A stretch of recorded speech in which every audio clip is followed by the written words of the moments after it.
রিডটি করেছি সেটা নিয়ে তো মানে সেটার কারণ আমি বিভিন্ন জায়গাতেই উল্লেখ করেছি ইতিমধ্যে।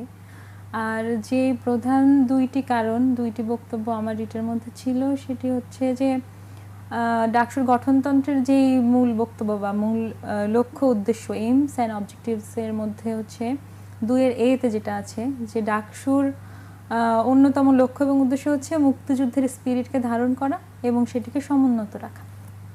তো সেখান থেকে হচ্ছে শিবির সমর্থিত প্যানেলে এস এম ফরহাদ, তিনি এই নির্বাচনে অংশগ্রহণ করছেন, জিএস পদে প্রার্থিতা করছেন।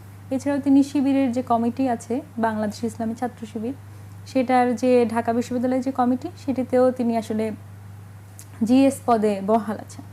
তো ঐতিহাসিকভাবে আমরা জানি যে বাংলাদেশ ইসলামী ছাত্র শিবিরের মুক্তিযুদ্ধের সময় তাদের কি ভূমিকা ছিল সেটি নিয়ে বিস্তারিত আলাপ করা যাবে, কিন্তু ঐতিহাসিকভাবে তাদের অবস্থান সম্পর্কে আমরা আসলে পরিষ্কার যে তারা ৭১-এর যে হানাদার বাহিনী ছিলেন তাদের সহযোগী ছাত্র সংগঠন হিসেবে কাজ করেছেন, তাদেরকে সহায়তা করেছেন। তো সেখান থেকে ডাকসুর মূল লক্ষ্য উদ্দেশ্যর সাথে এটি বিরোধী বলে আমি মনে করেছি। সেখান থেকে আমার রিটটি করা। আর যে বিষয়টি সেটি হচ্ছে ডাকসুর আচরণ বিধিমালার মধ্যে আছে যে কোনো নিষিদ্ধ সংগঠনের কোনো কর্মী বা তার পদে থাকা কোনো ব্যক্তি আসলে এই নির্বাচনে অংশগ্রহণ করতে পারবেন না। এস এম ফরহাদ, তিনি তার ডিপার্টমেন্ট, সেটি হচ্ছে সমাজ কল্যাণ ও গবেষণা ইনস্টিটিউট, সেখানকার যে ছাত্রলীগের কমিটি, সেটিতে তিনি আসলে যুগ্ম সাধারণ সম্পাদক পদে ছিলেন এবং তিনি মানে তার হচ্ছে এখান থেকে কোনো পদত্যাগপত্র আমরা পাইনি। এরপর মানে এরপরে মানে জুলাই পরবর্তী পরে আমরা একটা সময় দেখি মানে তিনি তো ছাত্রলীগ, তখনও তিনি আসলে ছাত্রলীগের পদেই আছেন এবং এখনও হয়তো তিনি আছেন, সেটি আমরা ধারণা করছি এবং ধারণা করেছি। এবং এরপরে দেখা গেল যে তিনি আসলে শিবিরের কমিটিতেও আছেন। তো এই জায়গা থেকে আমার রিটটি করা। কিন্তু আসলে কোন ফরহাদের বিরুদ্ধে আমরা দেখছি যে ফরহাদ আরেকজন বিবৃতি দিয়েছেন যে আসলে এই ফরহাদ না ওই ফরহাদ। আচ্ছা, আমি যার বিরুদ্ধে করেছি তিনি এই ডাকসু নির্বাচনে প্রার্থিতা করছেন, সেই ফরহাদ, এস এম ফরহাদ। হ্যাঁ, তিনি শিবির সমর্থিত প্যানেল থেকে সাধারণ সম্পাদক পদে প্রার্থী ডাকসু নির্বাচনে।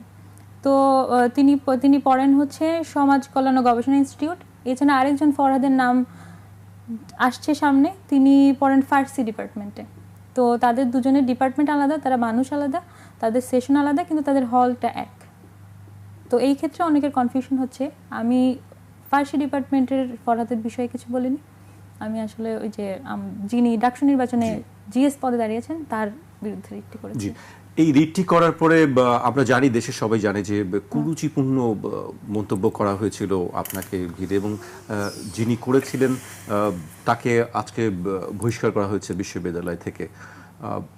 এই ব্যাপারে আপনার সঙ্গেও আমার বেশ কয়েকবার কথা হয়েছে যে একটি নিরাপত্তা নিয়ে আপনি আশঙ্কা প্রকাশ করেছেন। নিরাপত্তার আশঙ্কা তো আছেই এবং সেটি যে নেই আসলে এই মতাদর্শিক লড়াই আমি নেমেছি। হ্যাঁ, এবং আমার প্রতিপক্ষ কোনো মানুষ না, আমি কোনো মানুষের বিরুদ্ধে দাঁড়াইনি। মানে এটা খুব পরিষ্কার যে এক ধরনের মতাদর্শের বিরুদ্ধে যারা অসুন্দরের কথা বলে, ভায়োলেন্সের কথা বলে এবং কুৎসিত মানসিকতা ধারণ করে, তাদের বিরুদ্ধে আমার লড়াই। তাদের বিরুদ্ধে আমি দাঁড়িয়েছি এবং তাদের দ্বারা যে আমি হ্যারাসমেন্টের শিকার হব, তাদের দ্বারা আমি হুমকির শিকার হব, সেটা আমি জানতাম। এখন আরও সবাই হয়তো জানতে পারছে, সবাই আসলে জানতে পারছে যে আমি আসলে কিসের বিরুদ্ধে, কাদের বিরুদ্ধে দাঁড়িয়েছি, এটা আরও পরিষ্কার আসলে এখন হয়ে যাচ্ছে। যে হুমকি যিনি দিয়েছেন তার আমরা দেখেছি যে তার রাজনৈতিক সম্পৃক্ততার কোনো প্রমাণ পাওয়া যায়নি। আলী হোসেন নামে যিনি আছেন, এটা কি আসলে প্রমাণ বলতে কি ধরনের প্রমাণ? আমরা দেখেছি, আমি একটু বলি, শিবির ছাত্র শিবির থেকে বলা হচ্ছে তিনি ছাত্রদল থেকে বলা হচ্ছে তিনি শিবিরের, মানে দুই পক্ষেই তাদেরকে অন্যদিকে ঠেলে দিচ্ছে বল।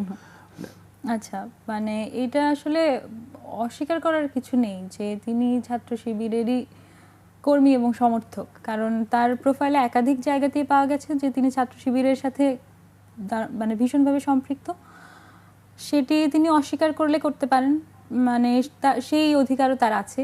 নিশ্চয়ই তারা তাদের নিজেদের পরিচয় অস্বীকার করতে পারেন, যেটি শিবিরের রাজনীতির অন্যতম একটি বৈশিষ্ট্য। তারা নিজেদের পরিচয়কে গোপন করে এবং অস্বীকার করে আসলে রাজনীতিটা করে।